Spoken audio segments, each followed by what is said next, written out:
massacre during a 4th of July parade in Chicago where 7 people were killed and dozens were wounded. Brittney Griner, WNBA basketball player, has pled guilty to drug charges in Russia. What are we doing about that? President Biden in June exported 5 million barrels to Europe to include our adversaries in China. Why did he do it? Prime Minister Boris Johnson of the UK resigns, and former Prime Minister Abe of Japan is assassinated in public. What are your thoughts on these topics? Hear the summation and my thoughts on this week's current events on tap.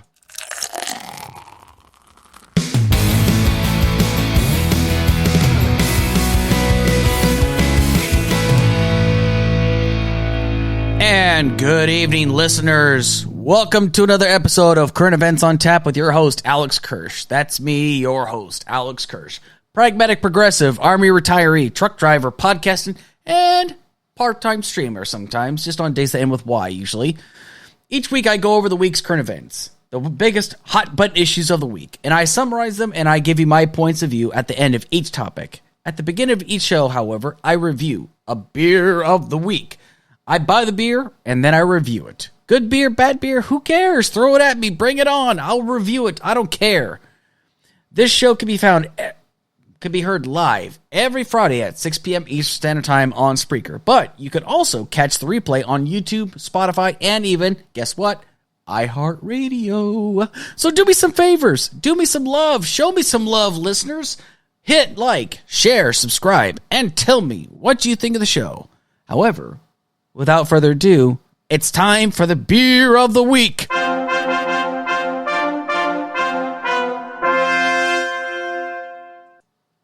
Today's beer of the week is Rogue Dead Guy Ale, and it hails from the great state of Oregon.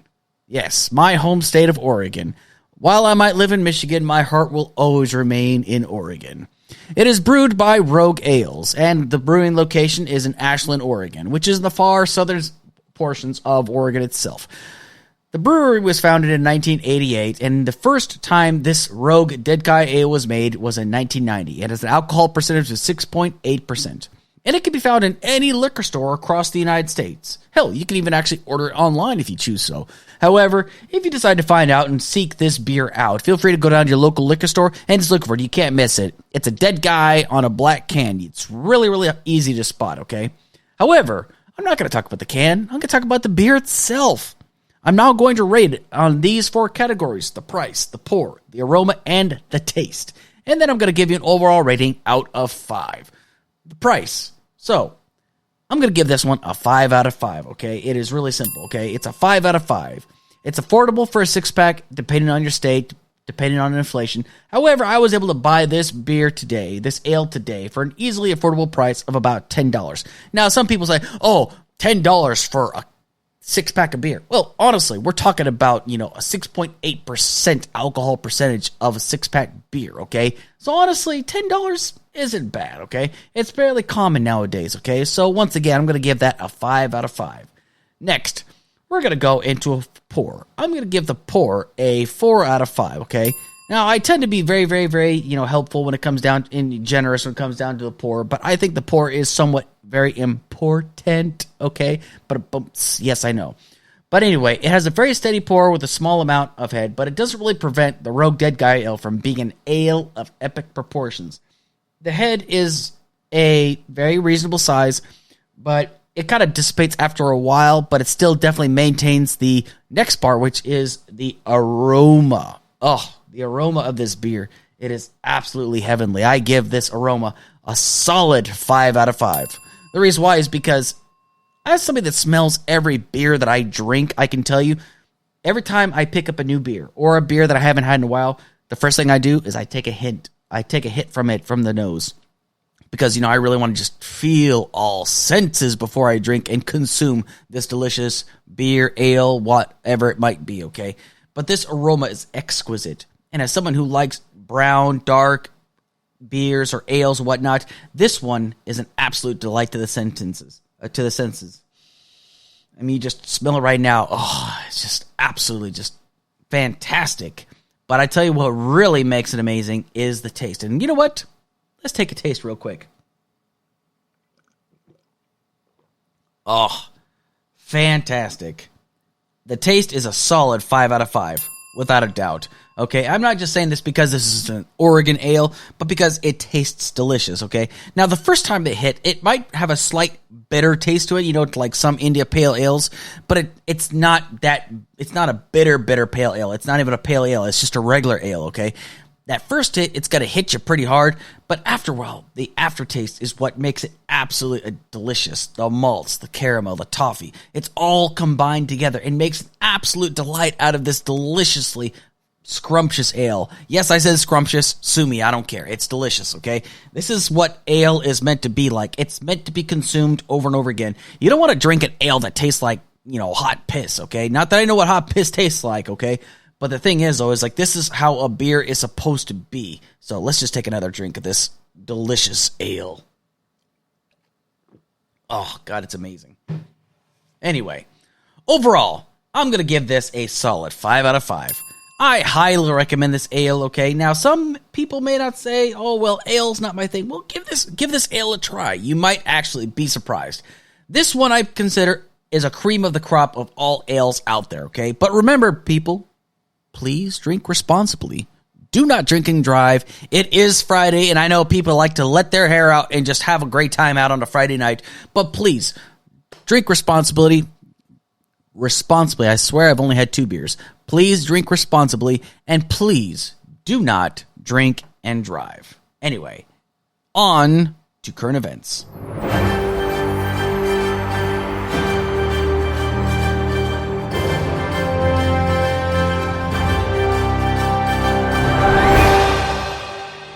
So on the 4th of July in Chicago, 21-year-old Robert Crimo III opened fire on a 4th of July parade in Highland Park in Chicago.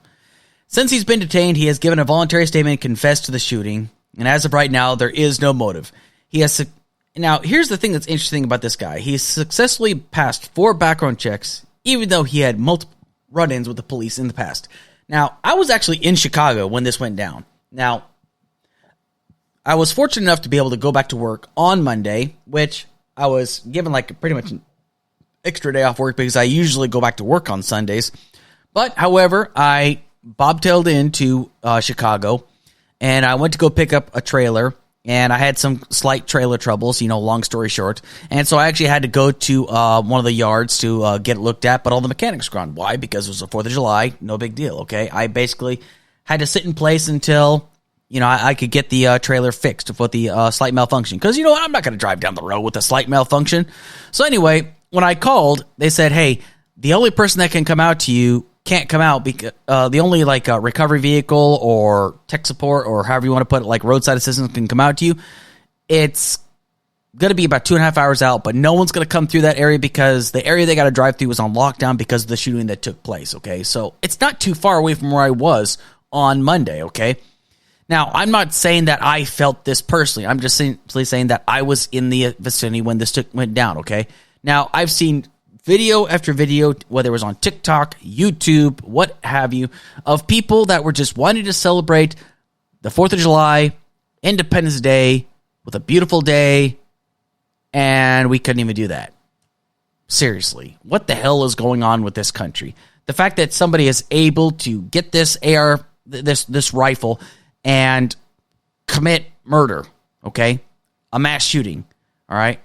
I'm not going to say this person's a terrorist because I don't know the motive. As of right now, I'm just putting it down as a murder. I'm just putting it down as murder as of right now, okay?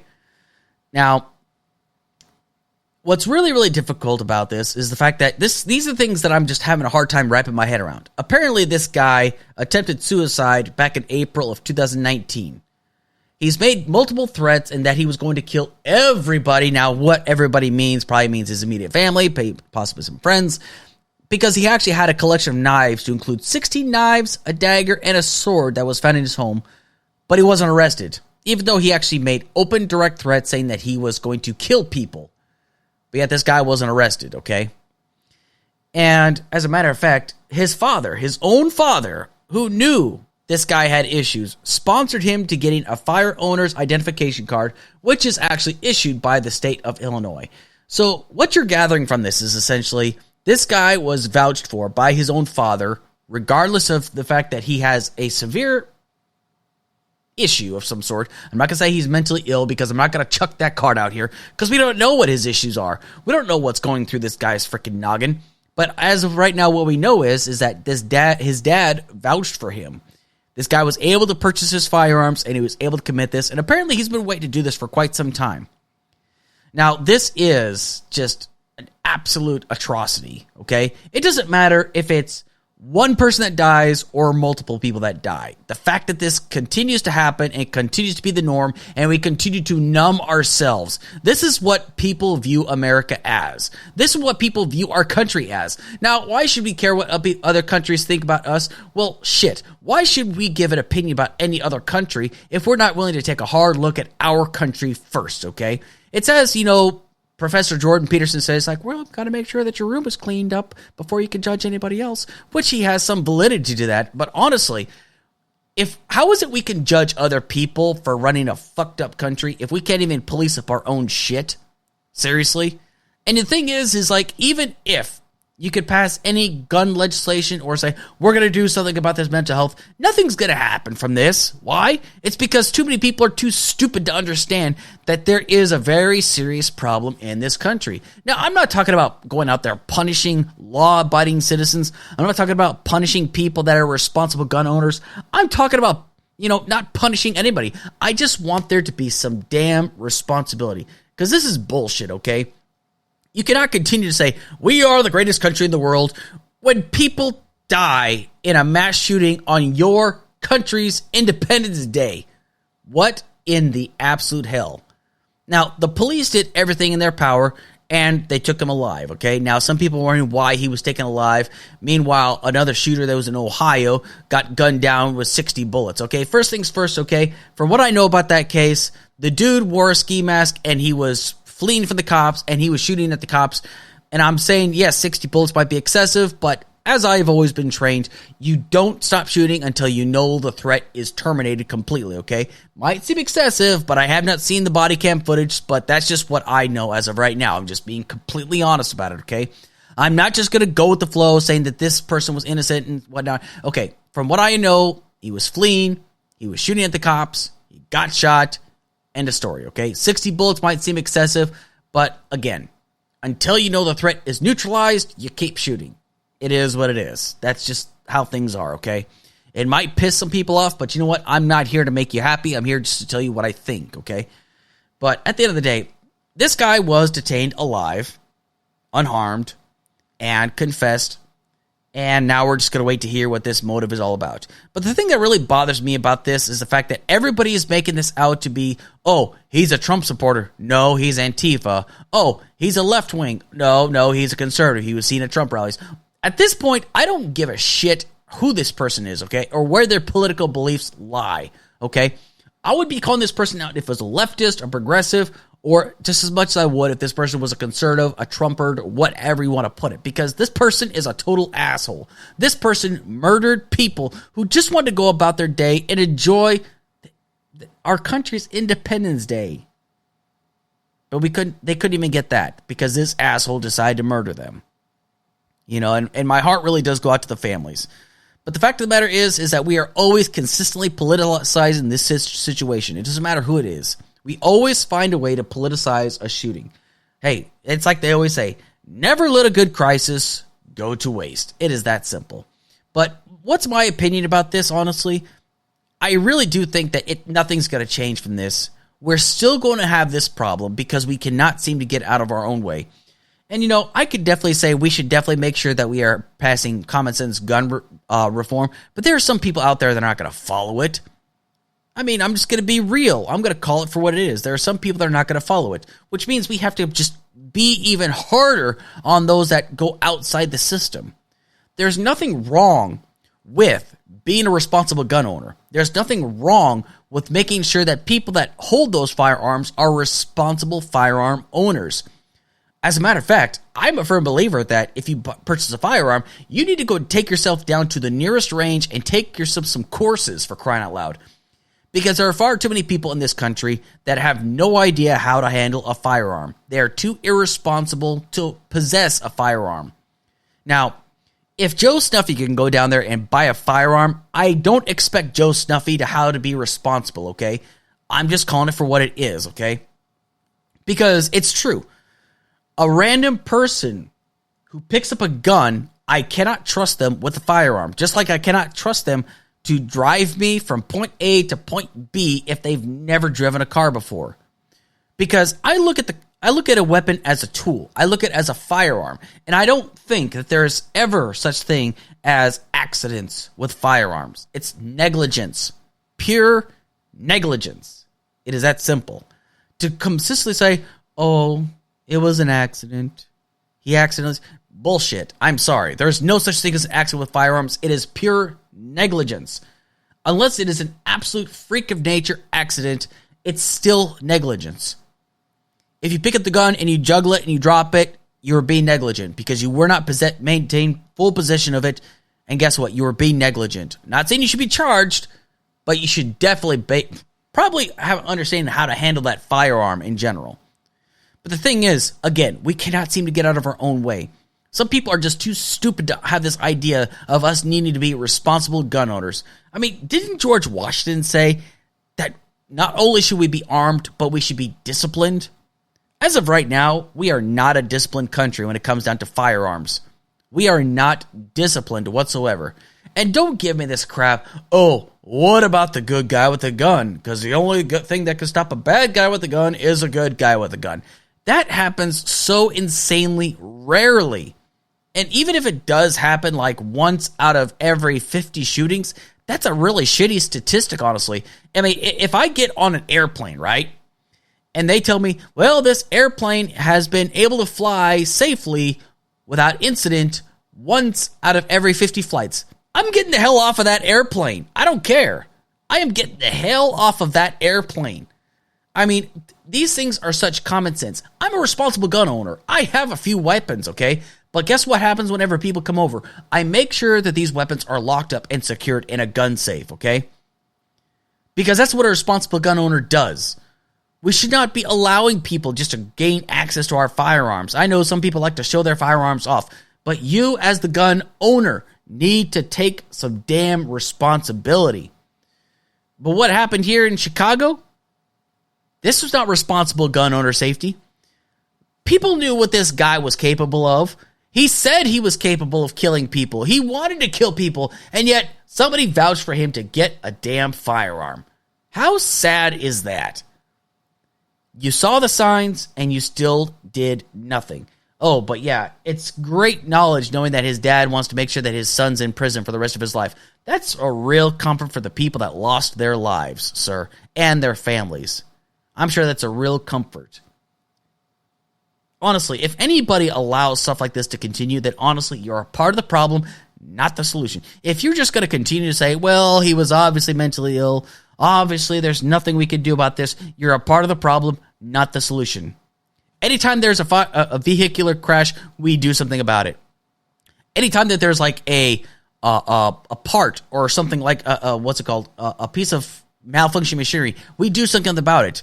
Anytime there's a problem like involving like schools, like if there's like a problem with the curriculum, we do something about it. But yet when it comes down to firearms, we seem to just drag our feet with this. And people are always offering these really crazy solutions. Oh, well, maybe we should just, have more people be armed with firearms. We should have more open carry, okay? Honestly, and here's my opinion on open carry. If you open carry, you're just another moron that's making yourself an open target. Because if I'm carrying a firearm, or if any other person that has a lick of common sense sees another person with a firearm, that's going to be their first target. Because you want to get rid of the first target. Because action always beats reaction any day of the week. Even on Sunday. It doesn't matter. But, it just really bothers me because everybody seems to think, oh, well, we should do this, but nothing's going to change. If something didn't change from Parkland, how do you expect anything to change now? If things did not change after the Las Vegas shooting, how do you expect anything to change now? And don't give me this crap of, oh, well, we got rid of bump stocks. What has that changed for anything right now? Sure, nobody shot up a concert in years since 2017, but we still had consistent mass shootings. More schools have been shot up still Children have died. And what have we done about it except drag our feet? And now look at this. We can't even enjoy a 4th of July weekend without a mass shooting in this country. Shame on us. Shame on us. It is that simple. And if there are people out there that's like, oh, how can you blame? I'm not blaming other gun owners. I'm blaming us as a country because we're not doing shit about this. We are not doing anything to fix this problem. I'm all for Second Amendment rights. But God, Jesus, what are we going to do about this? Thoughts and prayers isn't fixing shit. So stop with the thoughts and prayers. Stop with saying, oh, he was just... Stop making excuses. It's time to buckle down and start doing what's right. Next topic.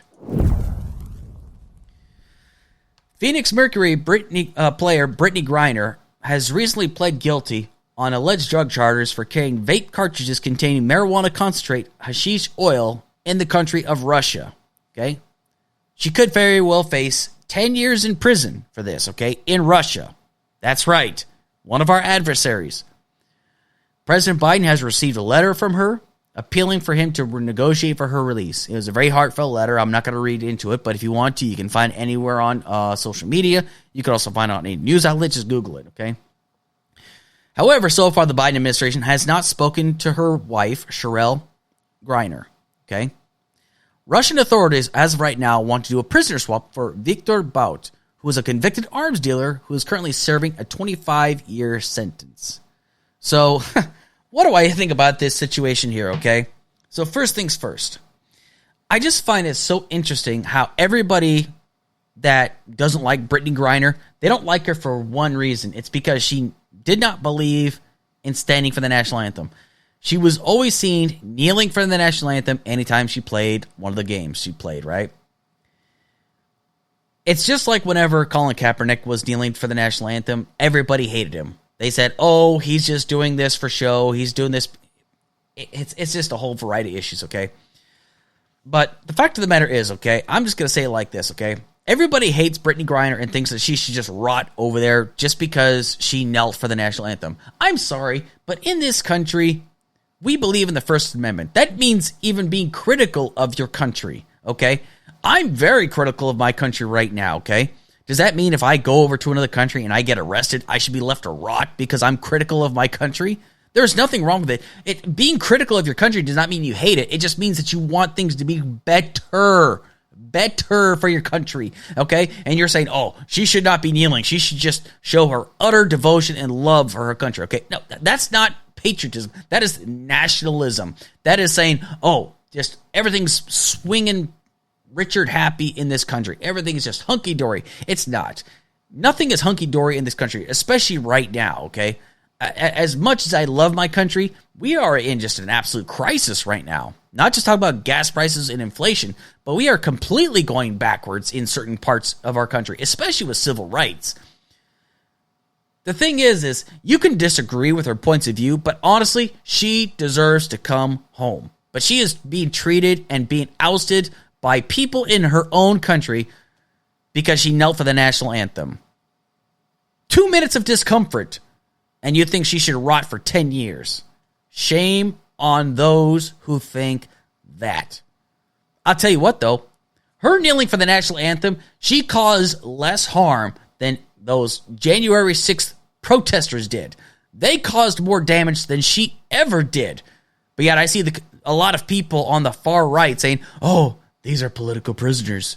They're being treated so poorly because, they're being treated so poorly because, like, they just exercise. No. These people did not exercise a First Amendment right. That changed the second they interrupted a session of Congress to overthrow an elected process. I'm talking about the people that actually caused damage, not the people that stayed outside and minded their own damn business and just said, this election was stolen, whatever. But the thing is, what Brittney Griner did, you might consider unpopular, but it was still her First Amendment right to do so. And people want her to burn for this? Hail to the no. I disagree wholeheartedly. But that's why people hate her. But guess what? Russia is probably seeing this from a completely different point of view. This is the way I'm seeing this from Russia's point of view. Here's the reason why Russia is playing hardball, right? They probably don't give a shit about Viktor Bout. They don't give a damn about that guy. But it's just a simple fact is, right now, they have a pawn. A person that is a celebrity in our country. I look at Brittney Griner as a real political prisoner. Why? First off, she's an American. What are we doing right now as this country? We are supporting Ukraine against a Russian invasion. We have crippled and we've caused crippling sanctions against Russia, especially Russian oligarchs in this country. We have also supported Ukraine. We've sent them billions of dollars and arms and ammunition and whatnot. Russia's not going to be just willing to let this woman go. This drug charge, I think, is just, an excuse for them. She is first an American. That's the first reason. The second, she's a lesbian. They are probably holding her because they are strictly anti-LGBTQ+. They don't like gay people in Russia. It's that simple. 3, she's a minority. She is being treated poorly and is a political prisoner for these 3 reasons. It's not because they give a shit about Victor Bout. It's not because they're holding clout. It's just because they know that they are going to make any demand. They can make any demand they want to. And if Biden does not abide by this, and if he does not make this exchange, he's going to be looked at as weak. But if he does make this deal, he's going to be looked at as weak. Right now, the only thing that you can do is to get Brittney Griner out is through diplomacy. And honestly, it's going to be hard for Biden to come out smelling clean out of this one. He's going to have to make a really, really tough decision. Does he try to make a diplomatic shift to try to get her home, or does he leave her to her fate? What does Biden do in this case? And, here's the thing that's amazing. A few years ago, there was a former Marine by the name of Sergeant Andrew Tamarisi. Got out of the Marine Corps, served honorably, from what I understand, went down to Mexico for some reason, or was on the border of Mexico, was seen crossing the border in Mexico by foot, which is allowed for an American citizen, coming back, and then somehow mistakenly drove into Mexico with firearms in the back, okay? He was detained, and then he was locked up in prison, okay? Now, what's really bothering me about that whole situation is the fact that everybody and their mother was saying, we got to do something about this. We got to go down to Mexico. We got to bail him out. Everybody was willing. People were willing to cross into Mexico to save Andrew Tamarisi. But yet nobody's going to make a budge for Brittney Griner. Why? Because first off, it's a lot more expensive to get to Russia. But 2, it's because, once again, it's because she knelt for the flag. Who cares about her, right? That's what they're thinking. Mostly, I would say logistics parts plays into it. But the fact of the matter is a lot of people don't want to go do anything about it is because they don't give a shit about her. They think that her political points of view is say, you know what, you made your bed, now lie in it. She didn't ask to be detained. Yeah, she probably should have studied if this is true. If she actually did have this stuff, then yeah, she should definitely have looked into why she should not bring the stuff into this country. But I just remember everybody just wanting to go down to Mexico to free Andrew Tamarisi. But nobody gives a shit about that guy. How many people do you even see talking about that guy except for me right now? Nobody. It's because they don't care about him. They really don't give a shit about him. The guy got a DUI later on the line, and that was the last thing he did in the news. But I'm going to flip the script a little bit, okay? What would happen? How would this country react if a guy that was a former Mexican commando came into our country with weapons in the backseat of his car? We would lose our freaking minds. We scare so easily in this country. We would lose our shit, honestly. I'm just being perfectly honest about it. We would lose our freaking minds if a Mexican commando tried to come into our country with firearms in the back. We would treat him in the exact same way that the Mexicans treated Andrew Tamarisi. But we probably wouldn't let him go as easily. I mean, we might deport him or something like that. But it's just, that's exactly how we would react. Because you got people out there screaming, saying, oh, Obama's got these open borders. There are no open borders. It's time for people to stop thinking that. But this is the reason why people would just lose their freaking minds over this. But yet, it's a do as I say, not as I do kind of deal. We treated Andrew Tamarisi with every kindness and said, oh, he just made a mistake, which I don't buy still. But yet, because Brittney Griner did something that is not exactly popular, where people just want her to rot. Shame on us. Again, I'm going to keep saying it. Now, I can say I disagree with the way she does it, but you know what? She has every right to kneel for the anthem. I don't care what anybody says. Because it's like I say this. I've said this before, and I will say this again. If you have to mandate patriotism, you're doing it wrong. You should never force people to be proud of the country. It comes from the heart. Being proud of your country comes from the heart. You should not be forced to love your country. You should not tell people you have to love your country. Just be thankful you live in this country. If they feel a certain way, well, maybe you should have a conversation with that person. Find out why they feel a certain way. Or do we just not give a shit? Are they just sniveling crybabies? That's why I see it. But she's not. She's an American citizen. She's the daughter of a Vietnam veteran. She deserves to come home. She should come home. She learned her lesson. She's been detained there for 130 days. I'm pretty sure she's not going to make that mistake ever again. Russia's got to let her go. But Russia's not going to let her go that easily. Biden, again, is not going to come out of this smelling clean whatsoever. It's a damned if you do, damned if you don't situation once again for him. Speaking of President Biden, he has recently released 5 million barrels of oil into the European countries and even China. Now, why did he do something like this? What exactly was the motivation for releasing our reserves? Now, the U.S. sent oil that was taken from the Strategic Petroleum Reserve. And as of right now, our oil reserves are at their lowest since 1986, okay? Now, the numbers are a little fluctuating, so I decided not to post those, okay? But his reasoning behind it was he's wanted to combat gas prices here in the United States. Now, I have been saying this. The president has little to no impact on gas prices. He has such a minimal impact on how he controls the gas prices. I mean, I'm just going to be perfectly honest, though. Unless like some sort of a deal was made that actually limits the amount of gas we can pump, I mean, even that, it can be just like pretty much like bypassed. I mean, the thing is like, as I keep bringing it up, there have been 9,000 permits that have been passed. That these big oil companies are able to drill on these lands. As a matter of fact, Biden's been getting chastised nonstop by the left because he's allowed more drilling to happen on federal land. Another campaign promise that he's managed to break. And yet, somehow this is all his fault. Everybody needs to remember that a global commodity is affected, especially right now. Inflation is a problem all over the world. Gas prices are a problem all over the world. But according to some experts, this move was to lower some global commodity prices. All right? Because as of right now, the U.S. is at full refining capacity, and we're still continuing to drill more each and every day. That's because that's a credit to those who work the pipelines, those who work the oil reserves, those who work the oil refineries. That's a credit to them. The president has little to nothing to do with that.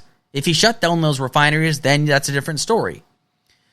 But even if those reserves stayed here in this country, it has no effect on us right now.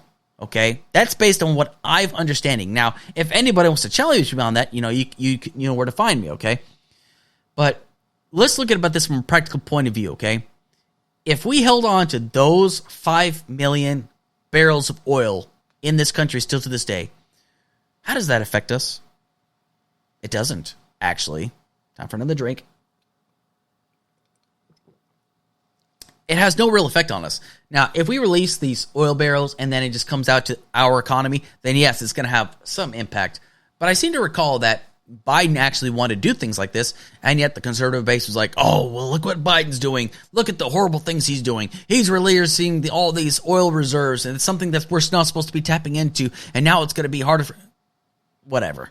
But now that he's sending to other countries, like, oh my God, look what he's doing. He's sending out oil to overseas. There is nothing that Biden's going to do that's going to make these guys happy. Let's just be honest about this. But that's just part of the political game. If it's a conservative doing this, the Democrats are going to freak the fuck out. And if Obama did something like this, the conservatives are going to freak the fuck out. I mean, it's just, it doesn't matter. It's a never-ending cycle. Let's just be honest here. It's a never-ending cycle. We're never going to be happy. Regardless of who's in office, if somebody makes a decision like this, the other side's going to be mad about it. I mean, I'm just calling it for what it is. But here's the thing that really bothers me about the whole price of gas and the oil situation, okay? Gas prices are, in fact, dropping. Like about 3 or 4 weeks ago when I was driving in Chicago, gas prices for unleaded in certain parts was $5.99 a gallon. $5.99. Those prices have dropped significantly since then. Like about 20 or 30 cents, actually. I'd say it's pretty significant. Yeah, it's still at over $5 a gallon, but we're talking about the inner parts of Chicago. So they know people are still going to pay for this regardless. But gas prices are, in fact, dropping. But the president has so little impact. But what's so amazing is the fact that there are so many people out there that say, well, I could sure go for some mean tweets right now for $1.87 a gallon. Well, I'm just going to tell it to you like this. My integrity is not for sale for $1.89 a gallon. Gas prices would be $9 a gallon, $10 a gallon right now, and I still would not want that buffoon Trump in office. And I have no problem saying that. People might think, oh, that's not a terrible way to think. But, well, here's the thing. It's because I feel like I felt so embarrassed when he was my president. And I don't care. Gas could have been like 50 cents a gallon, and I still would be saying the exact same things about Trump. But again, he has nothing to do with it. It's just because people were driving less in 2020. And then now that everybody's back on the road again, and because of the war that's going on between Ukraine and Russia, gas prices are spiking. But gas prices are dropping. How long that lasts for is anybody's guess. It's pretty much anyone's game right now. We have no idea how long this is going to last, if gas prices are going to continue to drop, or if they're going to spike back up, or it's going to remain stagnant. As of right now, we're pretty much just going to have to wait and see what's going to be happening next. But again, the president has little to no impact. It's time for people to wake up and stop thinking that the president has some drastic impact on what makes this, makes everything fantastic. It has nothing to do with it, okay? Anyway. Prime Minister Boris Johnson has resigned recently. According to a party whip to manage conservative votes in Parliament, he had been accused of sexually inappropriate behavior, and apparently, according to some people within Parliament, Boris Johnson knew about this. And apparently he is also known for violating his own government's strict COVID-19 lockdown rules. Now, I don't know too much about Boris Johnson. I know I wasn't exactly a big fan of his because the way that he showed such love and reverence to Trump. But after Trump lost, he gave Biden credit and says, hey, congratulations, Biden. Can't wait to work with you and stuff like that. But from what I understand with some of the people that I talk with in the UK, he's not exactly the most popular guy right now. A lot of people don't really care too much about Boris Johnson. Now, from what I understand about the guy, it's just because he just seems a little bit too far out there, really. And the only thing I can really tell you about the guy is the fact that the guy just looks like he's always rolled out of bed and then put on his suit and tie and then came into work. That's about the only thing I could really say about him. Now, do I think that this was the right move? Honestly, yeah. Do I think it's necessary for a member, especially a person, one of the most important people in an elected position, to resign, especially for something like this? Absolutely. Hell yeah. I wish this happened more often. But for some reason in this country, that seems to be a problem. I mean, hell, we've got a representative who's being accused of trafficking a minor, and he's still in office. I mean, there's damning evidence that proves that he has he had the means, the income, and the text messages that he paid for this stuff. But yet, for some reason, this guy is still in office. How in the hell is that possible? I mean, for crying out loud, Al Franken was accused of sexually molesting a country music star. I think it was Leanne Tweeden on a plane. But what he did was something very suggestive, all right? Now, granted, it wasn't exactly the best optics. He definitely should not have done that. But he did the right thing. He accepted responsibility, and he resigned. Anthony Weiner, known for sexting messages and taking pictures of his junk with his kid right next to him, the sick bastard, and sending it to random women while he was happily married. Happened once. He apologized. People asked for his resignation. He didn't do so. But when it kept on happening, he finally resigned from his position, And now he's going to be I think he's still serving time in prison right now. But here's what's most amazing, is the fact that so many people, especially on the Republican side, have really crooked histories and have done crooked things, but yet they are still in office. There was a representative around the time of the Anthony Weiner incident. His name was John Vitter out of Louisiana. This guy on multiple occasions was known to spend time in an escort service with a woman known as the Madame of Washington, D.C. He was having extramarital affairs while he was married with an escort service, lied about it, but then finally when he admitted to it, guess what happened? Oh, yeah, you guessed it.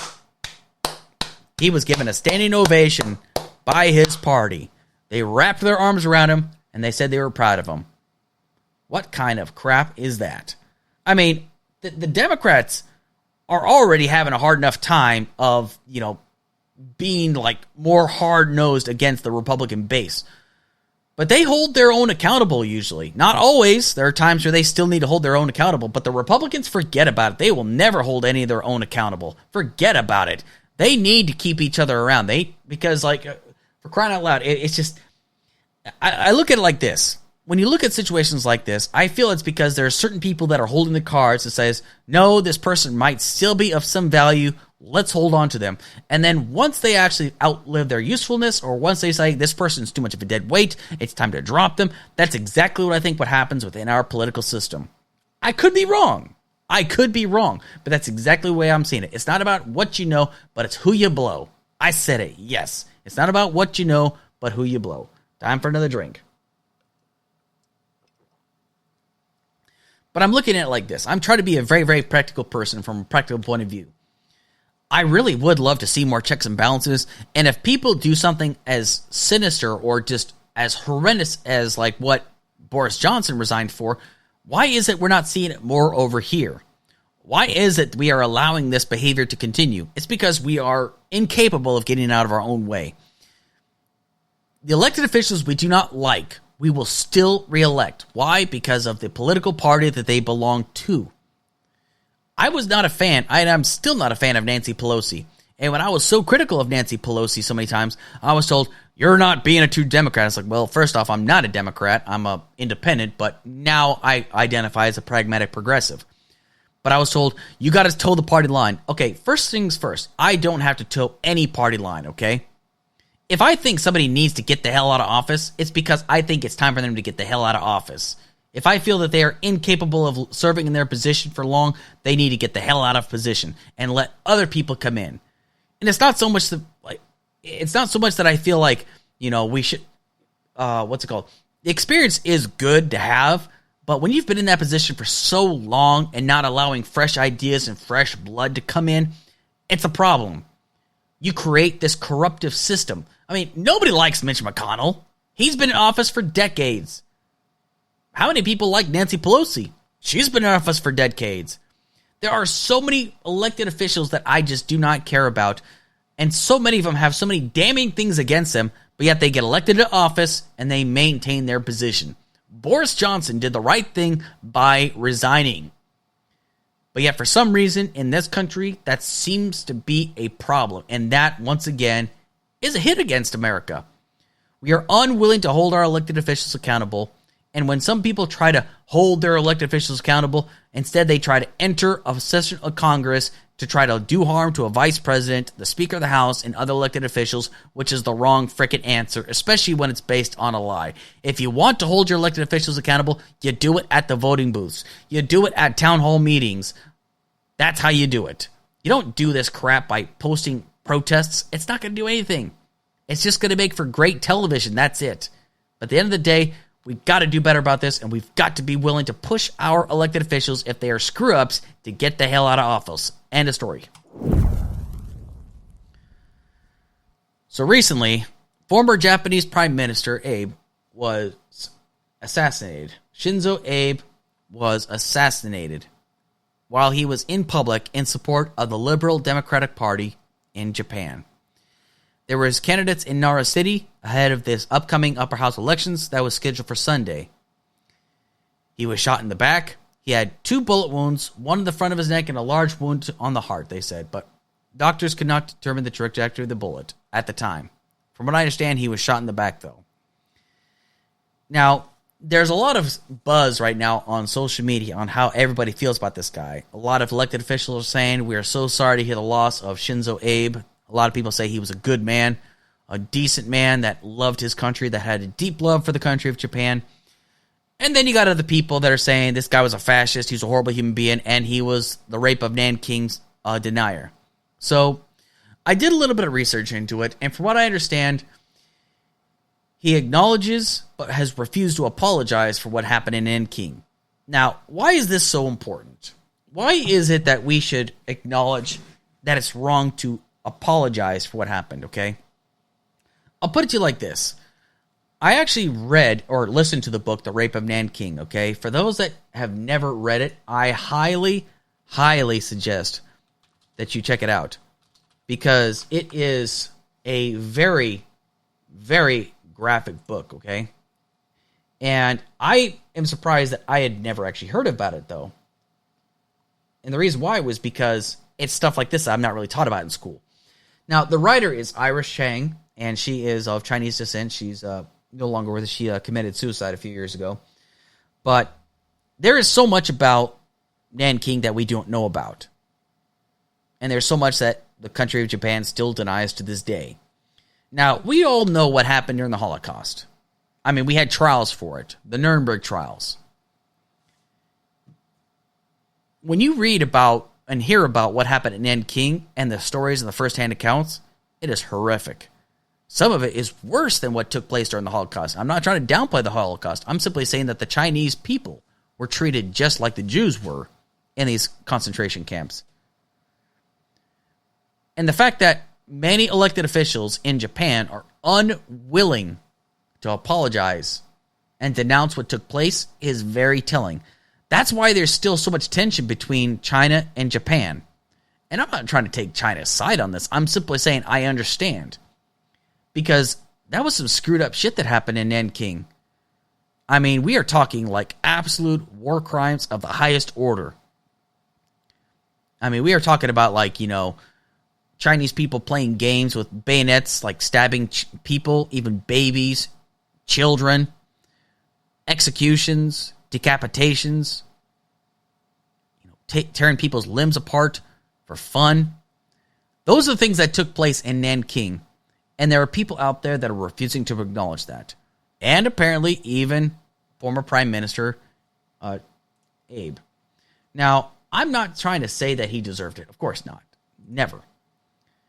But I'm simply saying that that's why so many people are so against him and saying, well, we should not pay tribute to this guy because he was a denier. I'm a firm believer that if you deny what happened during the Holocaust, you're a moron and you're an asshole. The same thing happens for those that believe that what took place in Nanking was just hyped up and never really took place.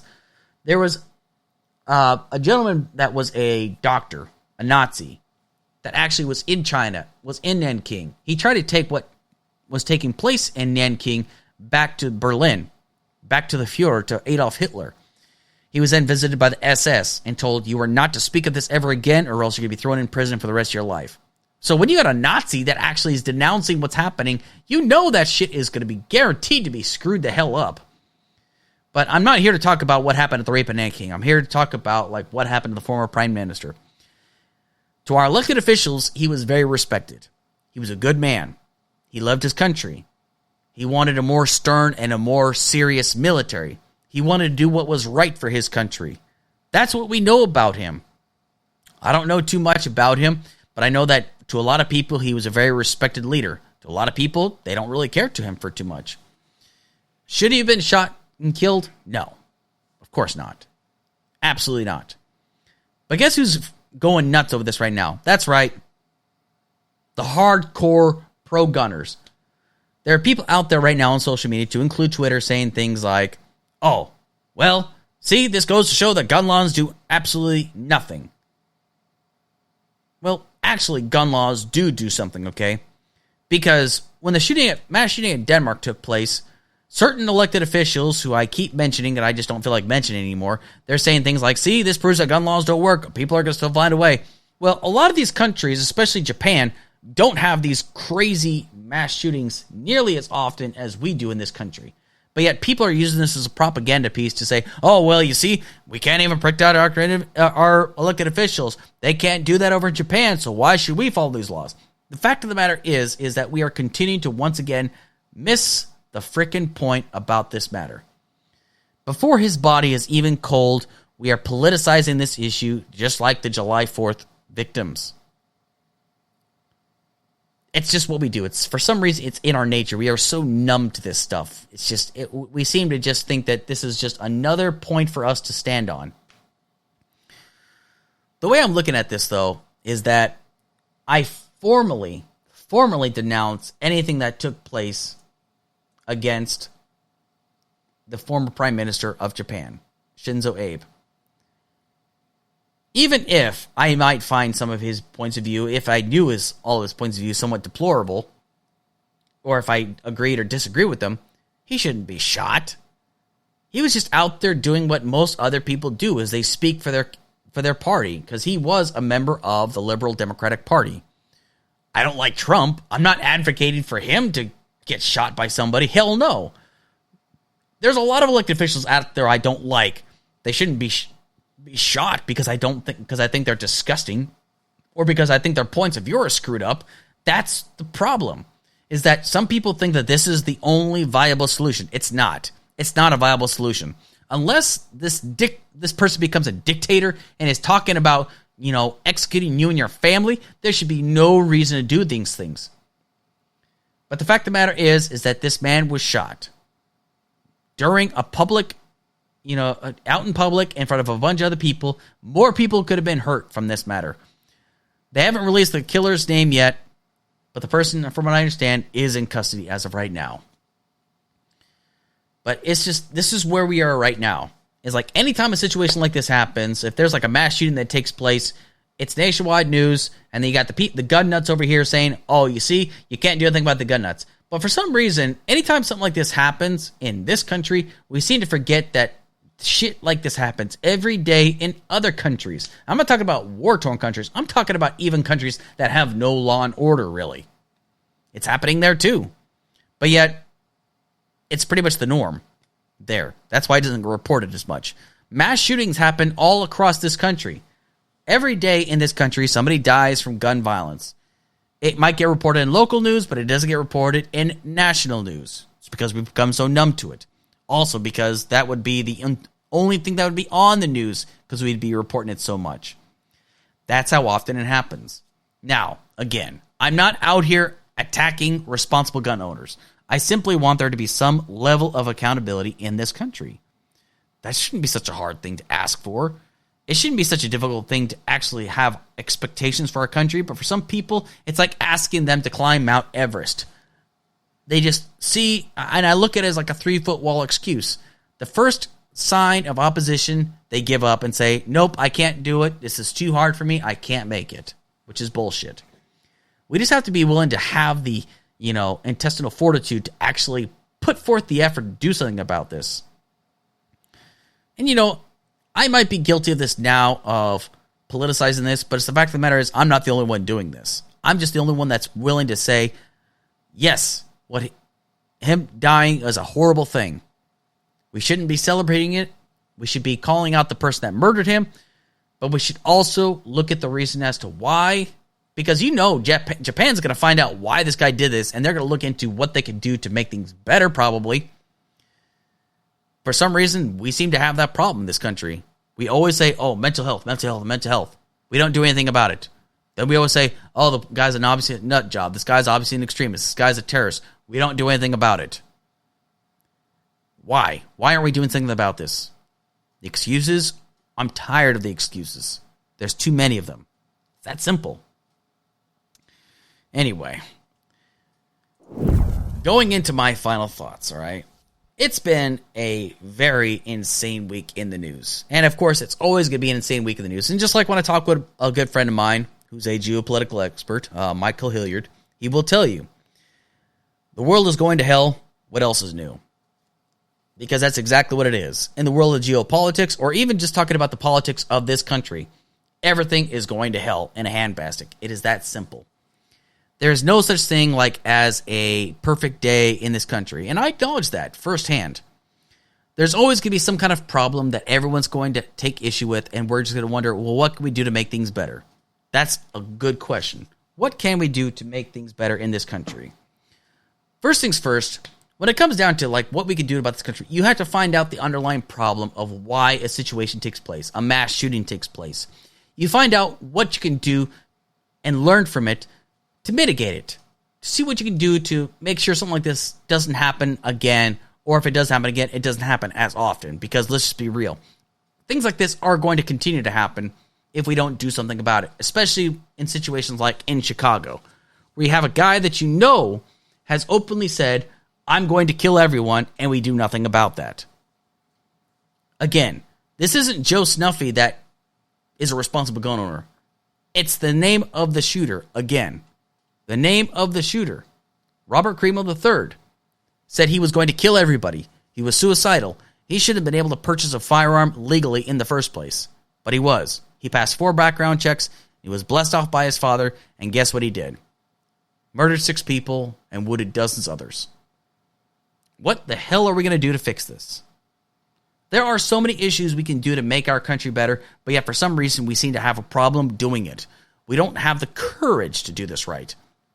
And regardless of who's in office, regardless of what president or what governor or elected official, they're going to take a lot of the blame because they're not doing enough about it. Because if they do too much about it, they're going to be looked at as dictators, essentially. Is that true? It's that simple. And those that do absolutely nothing about that, they're going to be looked at as weak. They're unwilling to tackle the big issues. Do I think that Biden's doing a great job? I would say that he's doing a below average job right now. I gave him an average rating at the beginning of the year after his State of the Union address, but right now he's doing below average. Yeah, he ate a shit sandwich. He was given a shit sandwich. But honestly, I think he's doing too much to be bipartisan, to work with the other side, and it's eating him alive, and it's driving the Democrats crazy. But that's just where we're at in this country. This is just my personal opinion, though. People say, they can say I'm being wrong. They're saying that I'm just making shit up, or they're just saying I'm being too much of a Biden loyalist. I'm not a loyalist. I just voted for Biden. I'm not saying I love the guy. You don't see me waving a Biden flag. I don't have to wave a Biden flag. My vote is all that mattered. I don't need to promote that I voted for the guy. If I want things to get better in this country, what do I do about it? Well, I talk about it. That's why I go on Discord so much. I talk to other people, have either different or the same opinions as me, and we talk about it. We try to see if we can come to some sort of a general consensus in some way, shape, or form. I have friends that are conservative that hate Biden and love Trump. That's fine. That's okay. I don't mind talking politics with them. But the thing is, though, sometimes some people are unwilling to actually address these problems, especially our elected officials, to make the country better. Waving a flag isn't making the country better. Finding solutions to make the country better, that's how you make it better. But for some reason, that seems to be a problem, and we're going to continue to see these problems. We're going to continue to see another 4th of July incident like we had this year. We're going to continue to see more people like Brittney Griner being put in prison. We're going to see more people being treated like political prisoners. We're still going to have high gas prices. We're still going to have gas prices tomorrow. We're still going to have high inflation tomorrow. We're still going to have like rampant violence across the country, and we're still not going to do a whole lot about it. It's just the way things are, folks. And I hate being Mr. Doom and Gloom, but until our elected officials are willing to do something about this and our communities are willing to do something about this, the same will always happen. It's always going to be the same tomorrow. Anyway, I want to take the time to thank everybody that joined me today, and I want to take the time to thank everybody that has shown me love and support in regards to getting this podcast off the ground. Once again, please feel free to go to my YouTube channel and listen to the replay. Feel free to go to Spotify, or you can listen on Spreaker. You can leave your comments. You can tell me how I'm right, wrong, how much of an idiot I am, how smart I am. You can do whatever the hell you want to do. It's your voice. Anyway, I want to take the time to thank everybody, and I want to wish everybody a very safe, and I want to wish everybody a very safe weekend. Take care.